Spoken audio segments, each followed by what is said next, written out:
Good afternoon to all the participants of the value added course on renewable energy technology and its future potential. Welcome to Module 4 of this course. Today we have amongst us Mrs. Tarana Afrin Chandel, Associate Professor from the Department of Electronics and Communication Engineering, uh, as the speaker for the day, and I, Dr. Piyush Charan, will be the moderator of the event for the day. As we proceed for today's module, we shall cover the topic of solar PV sizing and more on how the autonomy of the solar PV system can be enhanced.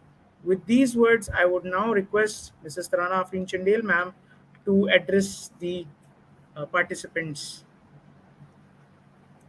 Good morning, everyone. Myself, Tarana Afrin Chandel. Today, I am going to present you a brief discussion how to design a solar system of your home. The topic is the solar PV system designing. So now we will be discussing moving towards the PVT to give a brief introduction of it. Shall I move to slide, Piyush? Yes, ma'am. The Please. topic covered will be electricity generation, electricity storage, electricity management, and solar system designing. Before moving forward, I would like to give you a brief example. What is the basic difference between the energy and the power? For example, I'll give you a person is moving a distance of 2 kilometers in 10 minutes and a second person is moving a distance in 20 minutes. What is the basic difference between the power and energy?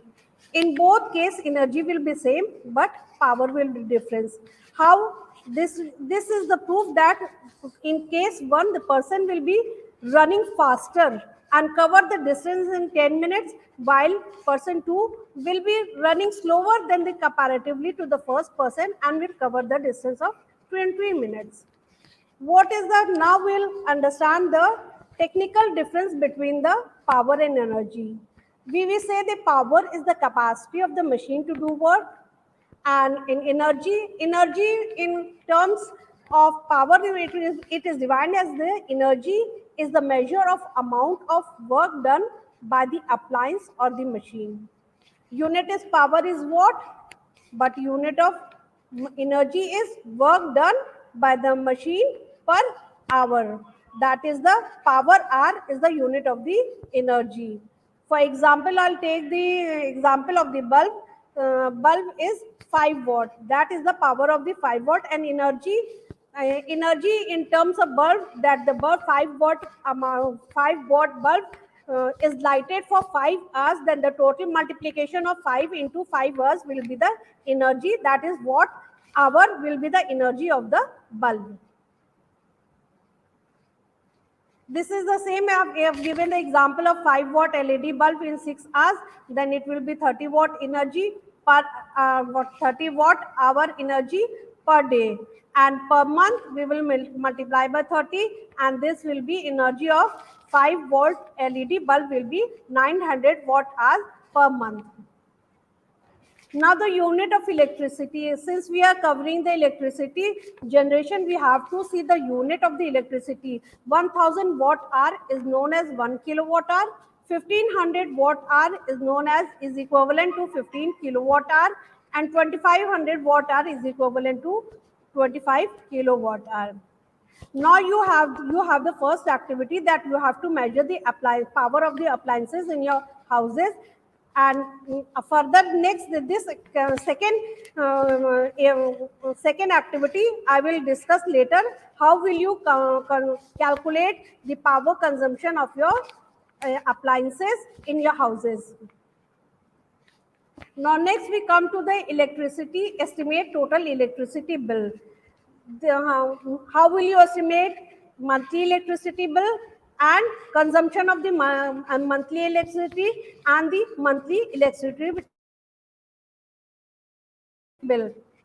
We are taking some of the appliances, that is the bulb, bulb 1, bulb 2, if you are having 2 bulb in your house, fan 1, fan 2, 2 fan in your house, 1 TV LCD, that is the Panasonic, and the washing machine, we have taken 7 kgs LG. The power rating of the bulb 1 is 10 watt, power rating of the bulb 2 is 5 watt, power rating of fan 1 is 70 watt, fan 2 is 50, LED TV power rating is 96 watt and washing machine is 2100 watt. Now we will see the bulb that is used 6 hours per day. Bulb 2 is also used 6 hours per day. Fan 1 is used 6 hours per day. Fan 2 is used 5 hours per day. And TV is used 2 hours per day. And washing machine is used 1 hour per day. Now the per electricity use per day electricity use, that is the multiplication of power into power into R. This is also a 5 watt bulb, then this is a 60. This 5 bulb 1 is also a 5 watt volt. This is a misprint over here. And bulb 2 is also 5 watt, then 5 into 60 is 30 watt hour, 30 watt hour fan, bulb 2, fan 1, 420 watt, 4 watt hour, fan 2, 250 watt hour, TV 192 watt hour, and washing machine 2100 watt hour. The per electricity consumption for monthly, we will multiply with these watt hour into 30 days, and accordingly we get the energy consumption per month of the particular appliances in our houses. Now, if we consider the 1 kilowatt is equal to 1 unit, then total electricity used by the appliance is 2700 watt hour. That means we are using 97.94 kilowatt hour. That is approximately 28 kilowatt hour. Therefore, the monthly electricity unit use is 28. First, we will see how much the unit we are consuming in our houses. For example, if we take the example of a geyser, monthly consumption of electricity of a geyser is 100 unit. Then with geyser and approximately 4 to 5 members in the family, then the monthly consumption of electricity will be 200 units. If with a geyser and air condition, monthly consumption of electricity will more than 300 units. The electricity bills are generated by state electricity distribution company or the utility from the electricity where it is supplied or it is distributed, that is from the state electricity distribution unit, whether it is a government or it is the private.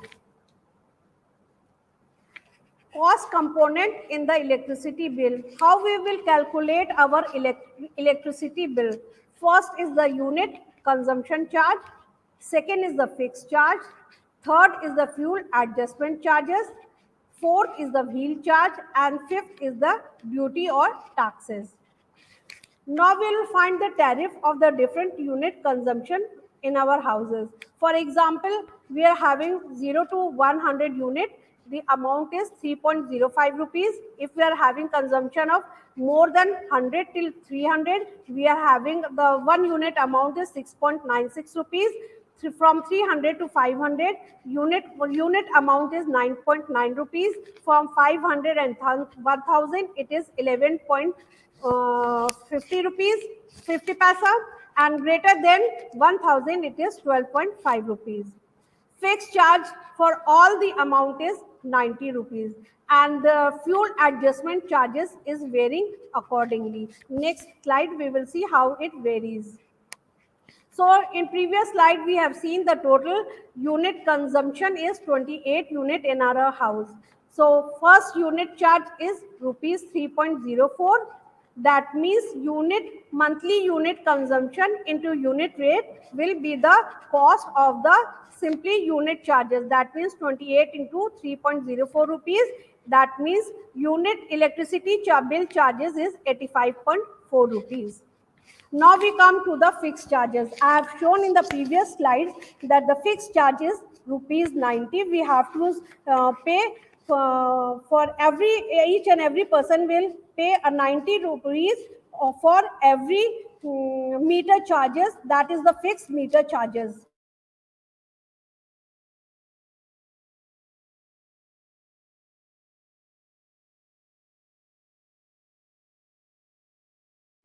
We were getting electricity due to coal. Coal was converted into electricity, and the whole world was fluctuating. As the result, that that the utility have to pay some charges additionally so that you can adjust the charges. If, for example, if we have coal prices varies from time to time, so we have fixed the charges of the coal, and that is known as the fixed charges or the fuel charges we have to adjust in our electricity bill. So that is why the fuel charges, or we say it as a FAC, fuel charges does not vary with time. It is a fixed value. For example, for 48 unit, we have 0.49 rupees as a fixed charges from 0 to 100 unit. That means it is 13.72 rupees. Wheeling charges.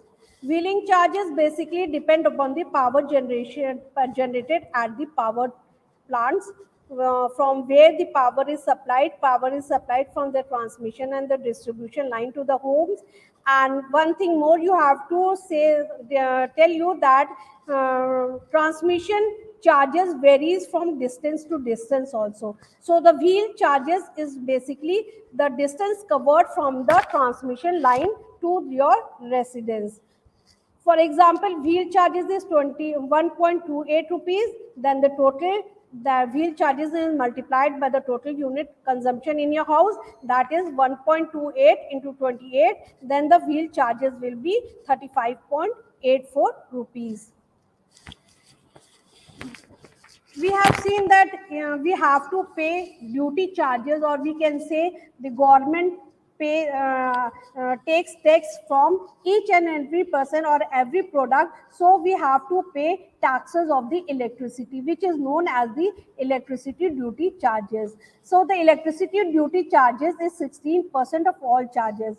So electricity duty charges is equal to 16% into the unit charges, fixed charges, fuel adjustment charges, and wheel charges. 16% charges in on total amount paid on the electricity bill. Suppose we have total charges, unit charges, fixed charges, fuel adjustment charges, and wheel charges is equal to 223.96 rupees. Then we will multiply it into 16%, which is equivalent to 35.83 rupees. Now we are coming to the total bill summary. If we have a unit charges of 85.4 rupees, fixed charges of 90 rupees, fact charges of 13.72 rupees, wheel charges of 35.84 rupees, and duty charges of 35.83. So the total bill charges we have to pay on 28 unit charges is 151.78 rupees, which is equivalent to 152 rupees. Now your second activity is to calculate the monthly electricity bill of your house. Now we come to the solar system. How will you define a solar system? The solar system consists of a generating source and a load.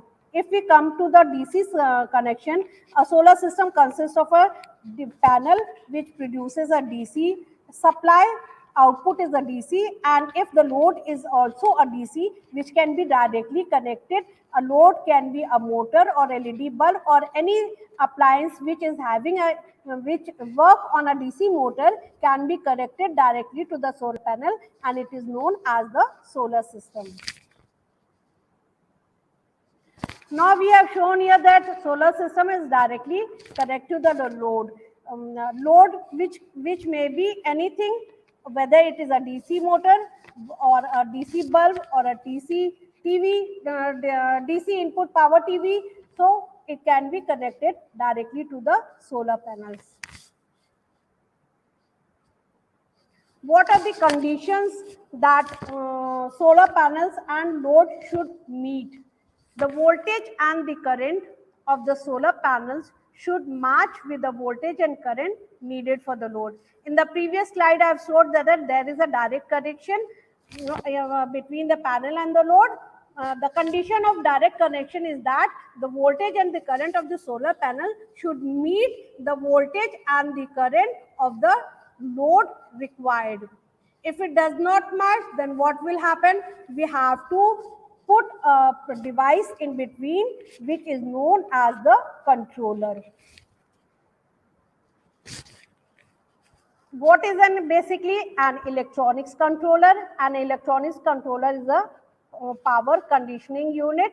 It ensures that the voltage and the current of the load is matched with the supply. Without a sun, load cannot work. If the sun is not visible or it is in night, solar panel doesn't work. So it has a controller sees that the voltage and current delivered from the solar panel should match to the load input to the voltage and current of the input to the load. So we can also say that the electronics controller requires a mechanism to store energy. To store energy, we use a battery for it. Suppose in night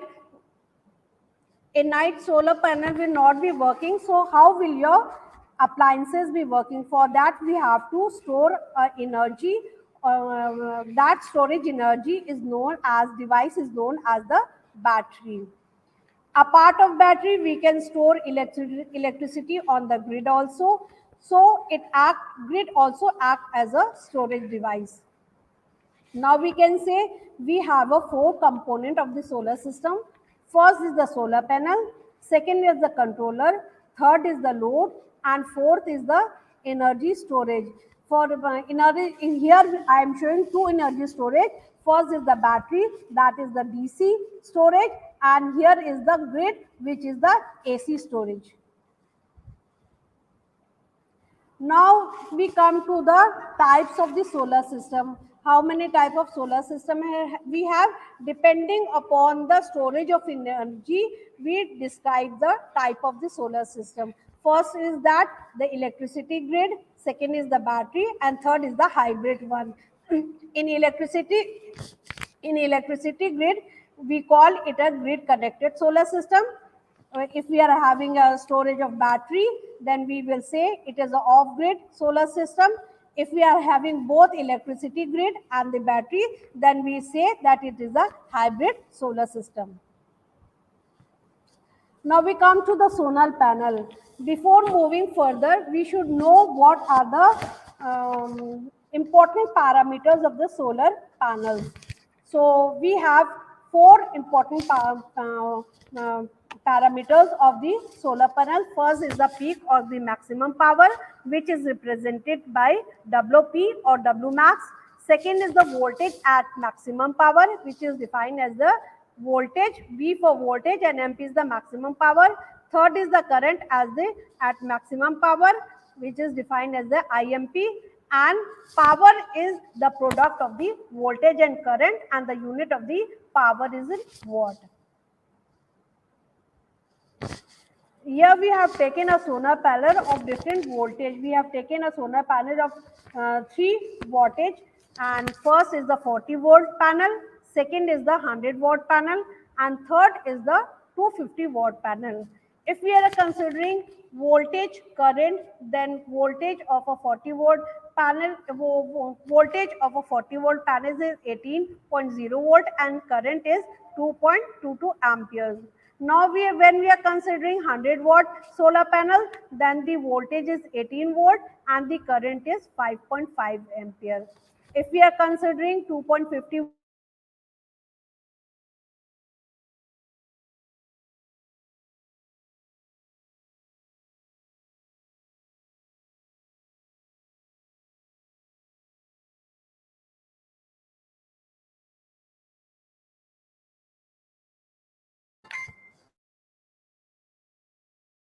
watt solar panels is a 30.10 volt and the current of maximum current is 8.4 ampere. So we can say the price of the solar panel varies per wattage. If we are having a small wattage or a low wattage solar panel, its price will be low. If we are having a high wattage solar panel, its price will be high, depending upon the number of wattage. Rupees per wattage. Price of the solar panel is wattage rupees per wattage. So we see the price of the panel for small quantities is 25 to 30 rupees per watt. In terms of dollar, it is 0.32 to 0.38 dollars per watt. One important parameters of solar cell is the efficiency. How we will calculate efficiency? It depends upon the area the sun is light falls on the area of the solar panels, the amount of light falling on the area of the solar panels. So the efficiency depends upon the area of the solar panels. Thus, we say that amount of the income light, sunlight is converted to into electricity. That is known. What is the function of the solar panel? Sunlight is converted into electricity. That is known as the photoluminescence process. If 10% of the incoming light is converted into electricity, we say that 10% of efficiency for commercial module available in the market have 15 to 18% of efficiency. Now, how will we calculate the area required? If 15% efficiency, we are having 150 watt per meter square. That means 10, if we are having 10% efficiency, 15% efficiency into 10, that is equal to 150 watt. 10 times more than the efficiency of the module. If we are having 18% efficiency and the wattage is 10, then if we are having 180 watt per meter square, which is equivalent to 180 watt per meter square. Now wattage requirement of the house. If we are saying our solar panel is having a 15% efficiency, then the total solar power area, how will we calculate the total solar power area? So the unit requirement of the house is 1000 watt, and the efficiency, or we can say the power of the solar is 150 watt. So we divide by 1000 upon 150, we get 6.66 meter square area.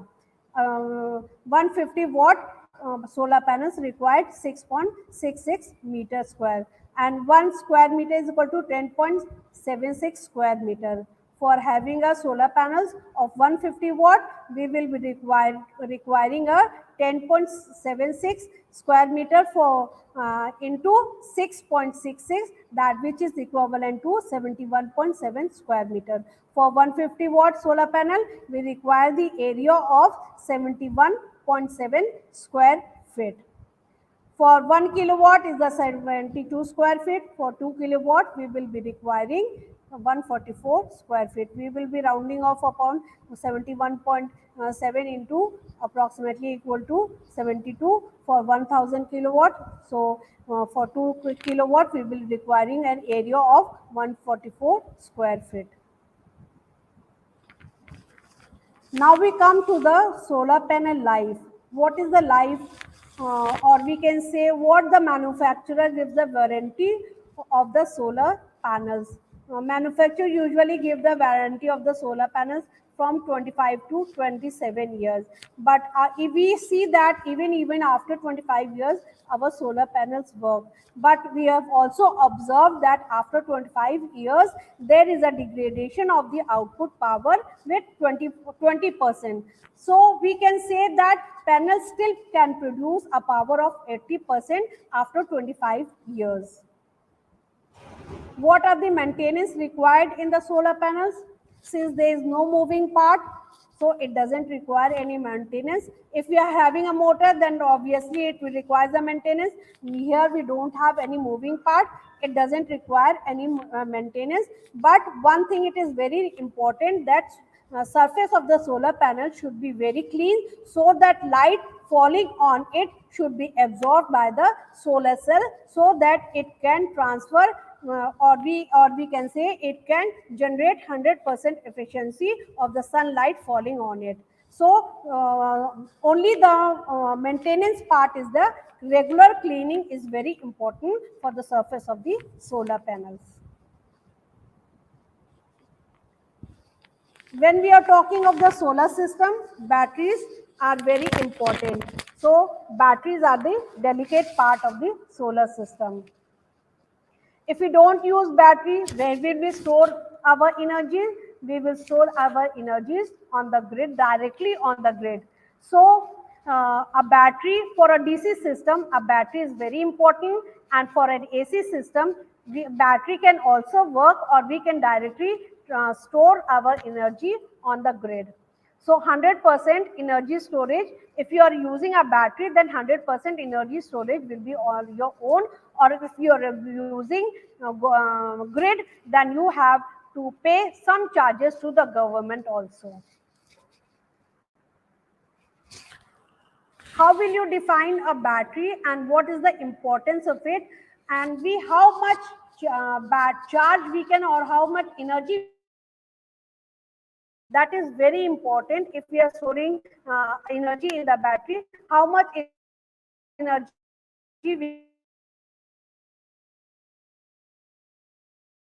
can store there? So the unit of energy is watt. So the unit of energy is watt, and and every battery of a battery available voltage is 2 ampere hour. 10 ampere hour, 100 ampere hour, 200 ampere hour, 1000 ampere hour, and equal to 10 ampere hour battery. So 500 milliamp hours and 500 milliampere.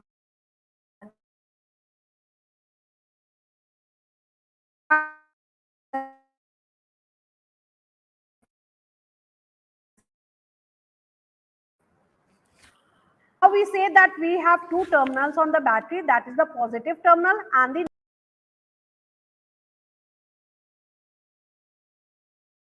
can define voltage, whether it's a 12 volt, 6 volt, 24 volt, depending upon the capacity of the battery. Battery can be defined according to the voltage and the energy also. When we go to purchase a battery, we get purchase with the voltage and the energy. And the energy is in terms of amperes hour, and the voltage is in terms of voltage. So you can see over here with the square over here, we a turbo tabular battery is defined as the 12 volt, and its energy is 100 ampere hours.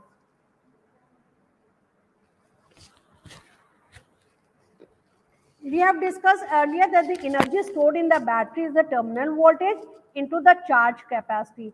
Terminal voltage is the V, and the charge capacity is ampere into hours.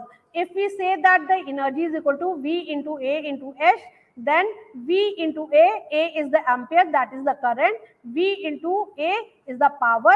So the energy is also known as the power hour or the watt hour. So we can define energy in terms of watt hour.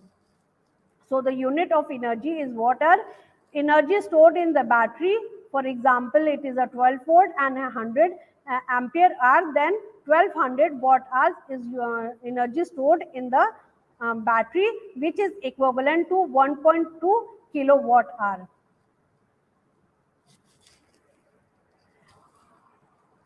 Now how will you define a battery? Battery is already recognized by the material used, or the technology is based on the material use. Most commonly, battery use are the lead acid batteries and lithium ion batteries. In lead acid batteries, we use lead and acid, which is used to store which is used for large storage, and lithium ion batteries are used for smaller storage, which we can say example of the mobiles batteries are the lithium ion batteries, and the lead acid batteries we usually use in our homes, in the inverter section of the houses. Lithium ion batteries give approximately 3.7 volt, and lithium iron phosphate LFP, lithium, L for lithium, F for ferrous, and P for phosphate, lithium ferric phosphate, lithium battery cell gives voltage of 3.2 volt. And the value, a life cycle of the lithium lithium iron phosphate is more than the lithium ion batteries. Why? Because they provide safer. Lithium ion batteries get heated up and they catch fires. So comparatively, we use lithium iron phosphate lithium batteries, which are safer and longer in life. Now we come to the batteries, status of the batteries, how much energy a battery will give to the inverter, or how much energy we can use from the battery. In lead acid batteries, we can only use 50% of the energy, and in lithium ion batteries, we can use 80 to 90% if we are having the batteries. For example, we have stored energy of 12 volt and 100 amperes hour battery, which is equivalent to 1200 watt hours. And we are using a lead acid batteries, then the depth of the discharge is 50%. That means we can use only 50% of the energies from the lead acid batteries.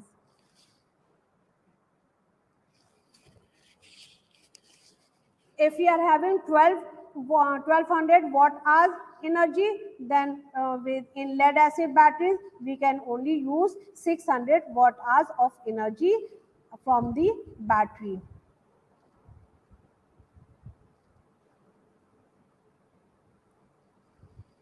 What is the battery life? The number of charge discharge cycle it allows is known as the battery life.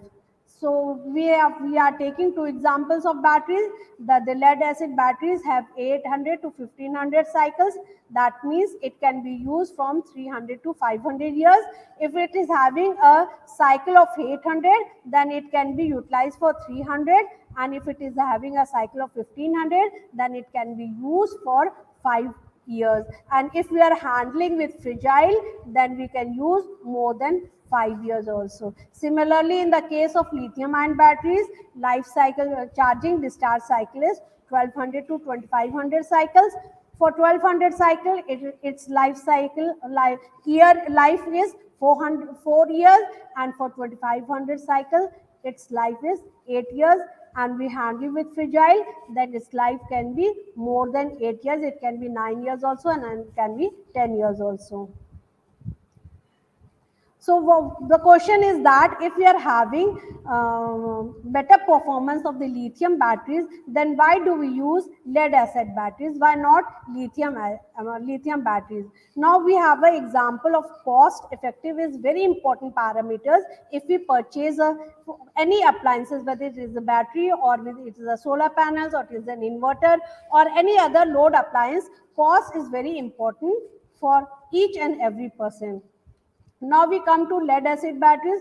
For small batteries, 8 to 10 rupees per watt. If you are go to buy batteries, how will you buy a pair of batteries? What will be the cost of the batteries?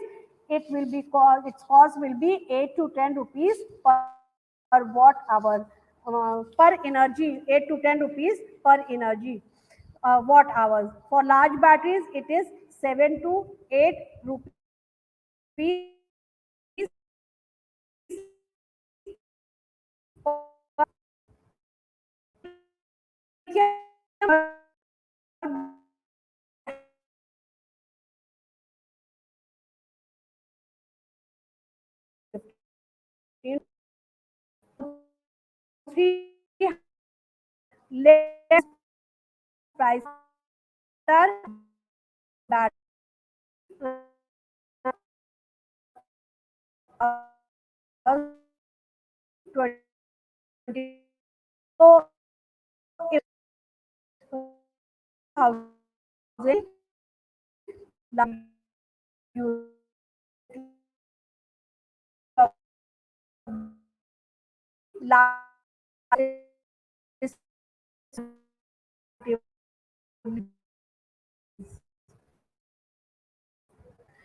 How do we manage our energy in our house?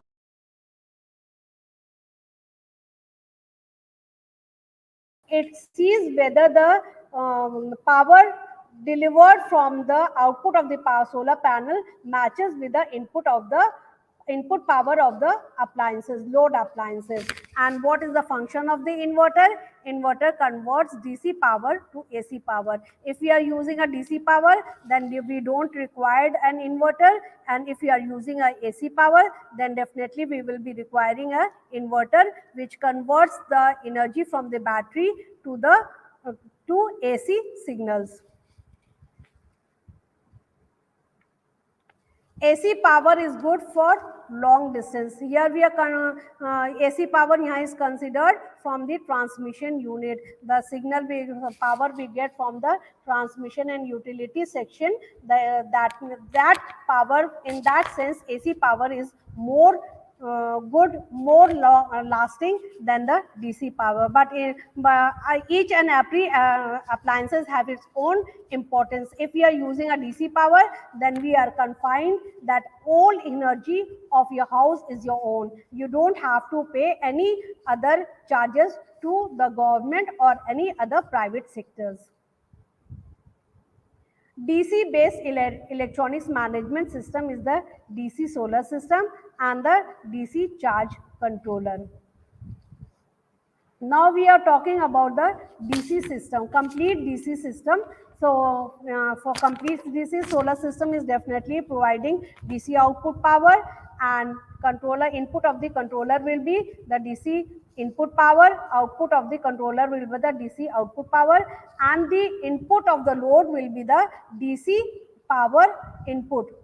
And definitely, what is the function of the charge? It will supply, it will store energy to the battery. The power rating of the charge controller should be the sum of the power of the all appliances. If you are having the, I've shown you the as a sum of the load. If you are having a multiple loads, for example, fans, TVs, fridge, washing machine, so that means the sum of the load should be equal. Power of all the charge controller should be sum of the power of the all the appliances. Now, what is the role of the charge controller? It extracts maximum power from the panel, manages battery, and provides appropriate DC power to the load. Here we have seen that the charge controller is extracting DC power, providing energy to the battery, and that it's forwarding power to providing the appropriate DC power to the appliances. Now we come to the efficiency of the controller. Efficiency of the DC based electronics management system is higher than the inverter, which is typically 85 to 95%. Why do we have efficiency of a DC converter, DC appliances more efficiency than the inverter? The basic reason is that we need a converter to convert DC signal into AC and AC signal into DC. And in inverter there are losses during the conversion. So if we are using a charge controller, there is no losses and we get maximum efficiency of the energy to the load. So lower cost than the inverter. So cost of the electricity charges will be 3 to 8 rupees per watt. In inverter AC signal we were having 7 to 8 or 7 to 10 rupees per watt. So the DC solar home system have higher efficiency and low in cost. That's why DC solar system is better than the AC system. Before moving further, we come to the energy laws. What are the energy conservation laws? We know that the energy can neither be created nor it can be destroyed. So we are saying that energy input is equal to the output energy and the losses. Losses occurs during the utility of the device. In nature, we neither energy can be created nor energy can be destroyed. So the input energy at the input terminal of the device is equivalent to the output energy plus the losses occurred during the appliance. It may be due to heat or it may be due to power losses. Here we are showing you the AC solar system. For AC solar system, we are using a inverter. So the panels, we get a DC power input which is stored in the battery. From the battery, DC power is converted into AC power, and we deliver load, input to the load we deliver, provide an AC signal. During this conversion, there is a loss while converting DC signal into the AC signal. So the device is showing a loss in over here due to conversion of DC signal into the AC signal.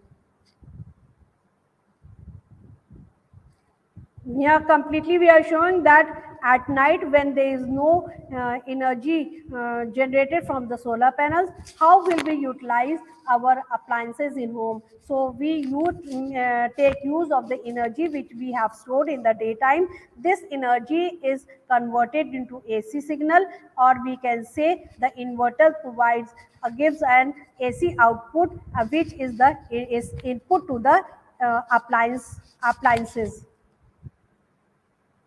While converting from DC signal to the AC signal, there is a loss of energy. How much energy is lost while converting from DC to AC? We have a loss of 30 watt hours. We are losing energy, and we are at the output we are producing 100 watt hour. So the total input to the inverter is 100 plus 30, that is 130. So we can say that input energy is always equivalent to the output energy. Input energy is 130 watt hours, and the output energy is 100 watt hours, plus the loss which is occurring in the devices is the 30 watt hour energy losses.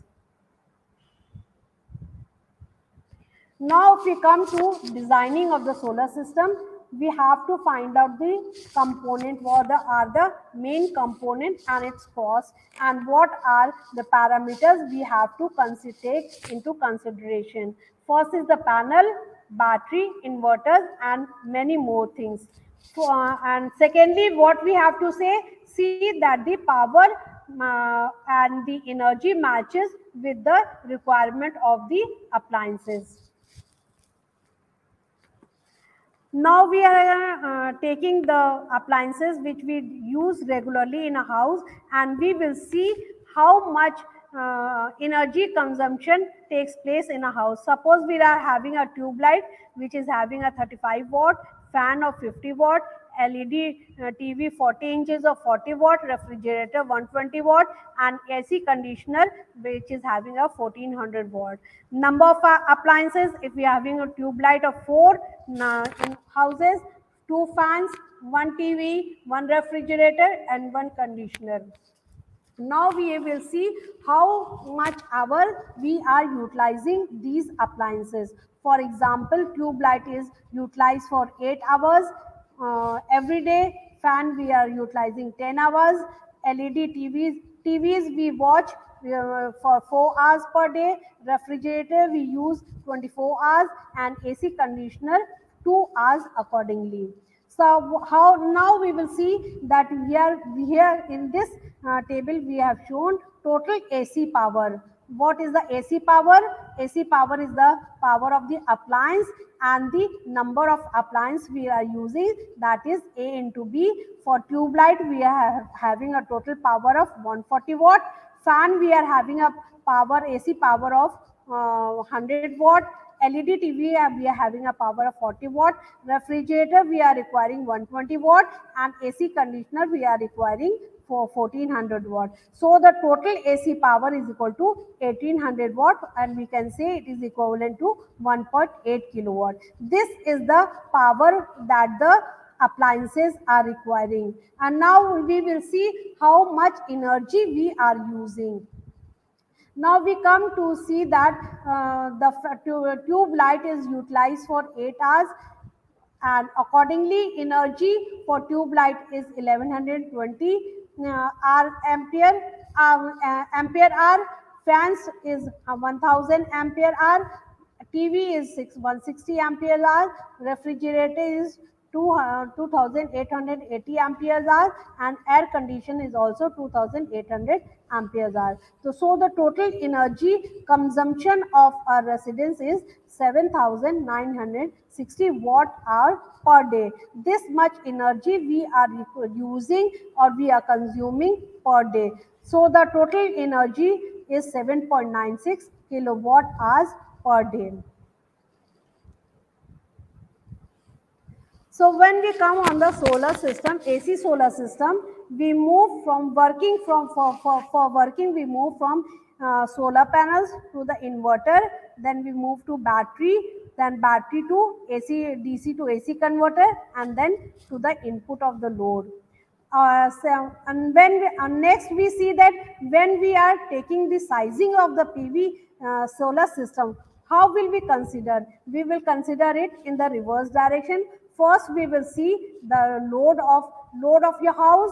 Then we will move to the inverter, size of the inverter. Then we will move to the size of the battery, and last we will see the amount of wattage or amount of solar panel required in our house with respect to the load required in the house.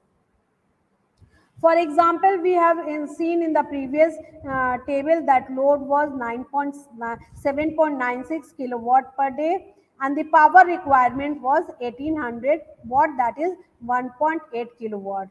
So if we are having a power of 1800, then definitely we will using an inverter of larger size, because it large inverter will create some losses also. To recover these losses, we need an inverter of larger size than the power of the load. So if we are having a load power of 1.8 kilowatt, then the inverter will be of larger size, which can be 2 kilowatt, or we can say 2 kilowatt ampere. Definitely, I've told you that inverters have losses in converting DC signal to AC signal. Then we see that 20% of losses occurs in conversion from DC to AC signal. So we are having a load of the load is equal to 7.96 kilowatt per kilowatt hour per day. Energy is multiplied into 20% of losses, we get a 1.59 kilowatt hour per day energy loss. So we will add these losses to the inverter, which will be equivalent to 9.55 kilowatt hour. This 9.55 kilowatt energy will be the input of the input of the inverter. If we will not put add some more energy in the inverter, then the if output power the power at the output inverter will be very low, which will not meet the requirement of the load, and hence the appliances will not work. And now we come to the battery. First, we have to move to the load, then reverse direction will be moving. We have talked about the inverter. Definitely, we have discuss you the depth of discharge. In batteries also, batteries we can use only 50% of the energies from the battery. We have two type of batteries: LEDs, lead acid batteries, and lithium ion batteries. Depth of discharge of lead acid batteries is 50%, and that of the lithium ion batteries is 90%.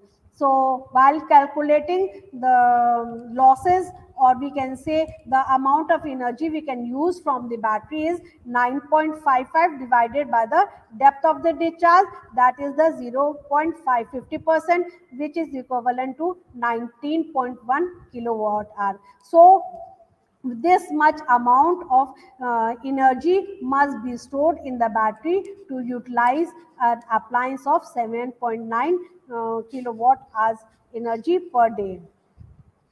Now, how will we do the sizing of the battery? How will we say that what size of the battery we should be used, and what will be the price of it?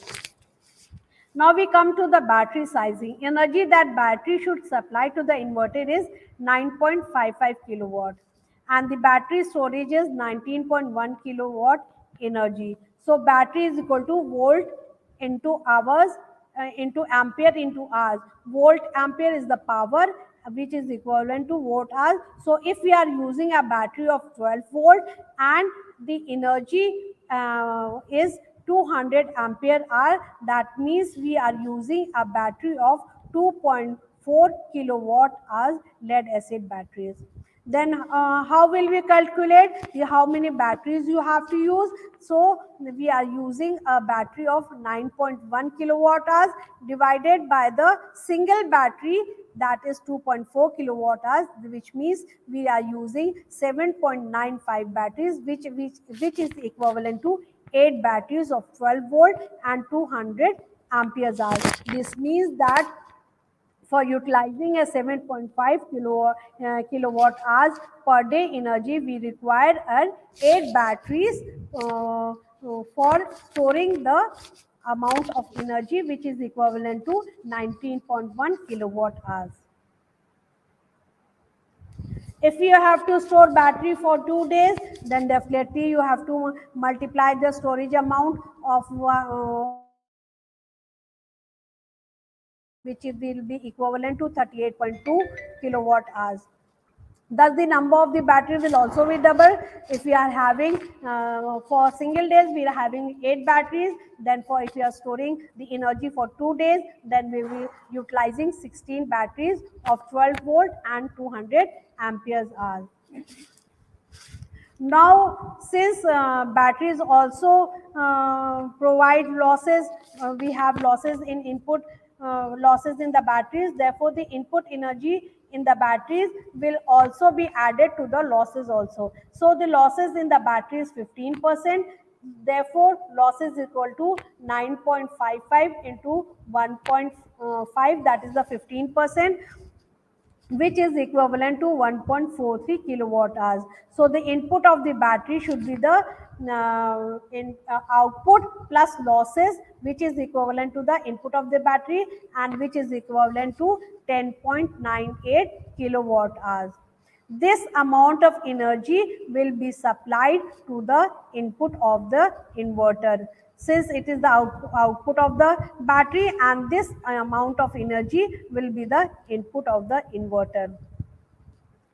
Input energy to the inverter. If you come to the input energy, batteries also have a losses of 4%. So 10.98 multiplied by 4%, which is equivalent to 4.39.44 kilowatt hours. Therefore, the input to the inverter will be the sum of the output energy and the losses of the inverter, which is equivalent to 11.42 kilowatt hours.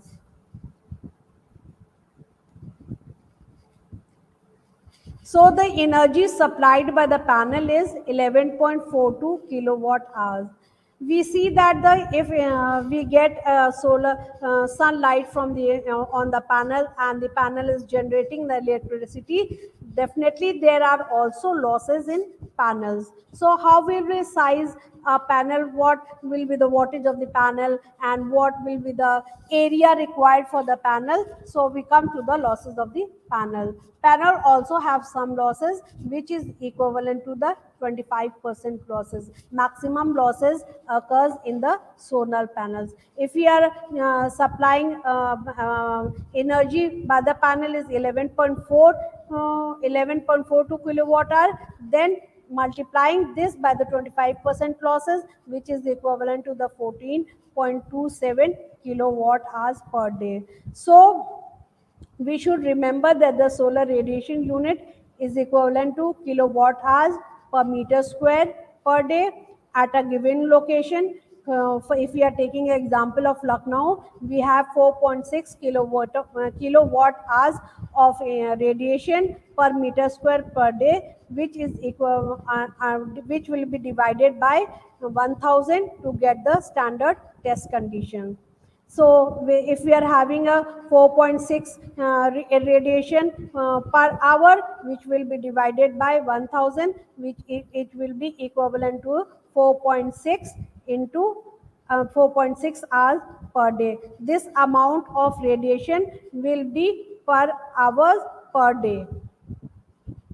We have multiplied 4.6 into 1000 because it is showing 4.6 kilowatt hours, and the standard test condition is 1000 watt. So watt is converted, kilowatt is converted into watt at numerator, and denominator is all, we are having a unit of watt per meter square.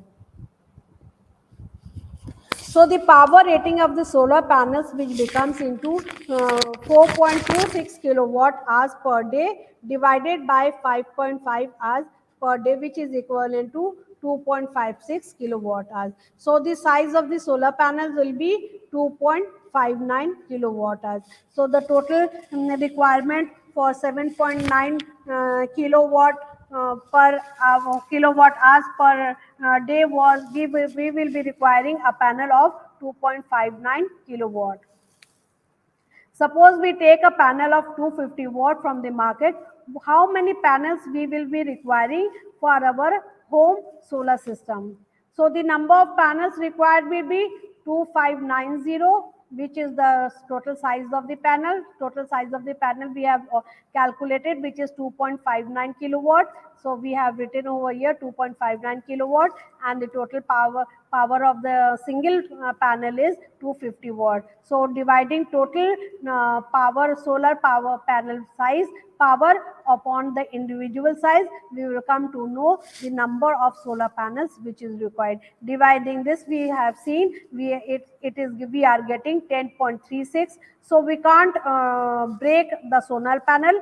So we will have a whole number which is equivalent to 11 solar panels will be required for a home to get a wattage of the solar, generate an electricity, or we can say the output of the output power of the solar panel, which is equivalent to 2.59 kilowatt.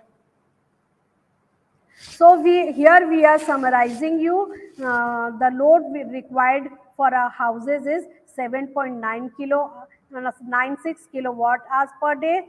Inverter power rating is 2.6 kilowatt hours, and the battery storage was for one day is equal to 9.1 kilowatt watt hours, and the number of batteries we are using, that is 8 batteries we are using, which is having a parameter of 12 volt and 200 amperes hour energy. And the solar panel we will be requiring a 2.59 kilowatt, which is we will require 250 watt panel, and the total number of panels we will be using is 8.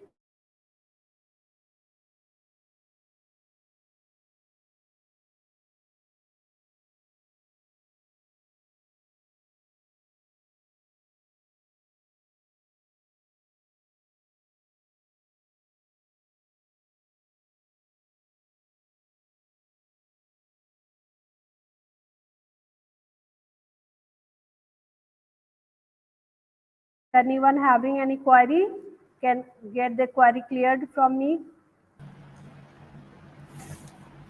Thank you, ma'am. Thank you for sparing your time. It was indeed a great lecture on solar PV sizing. So it was very informative lecture also.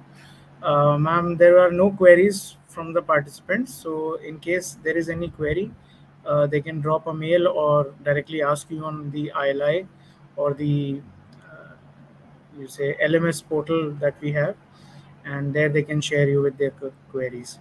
So thank you all participants for patient hearing, and complete all the activities of this module on ILI as per the schedule that is shared with you. So thank you for giving your time, ma'am. Thank you so much. Thank you, Piyush.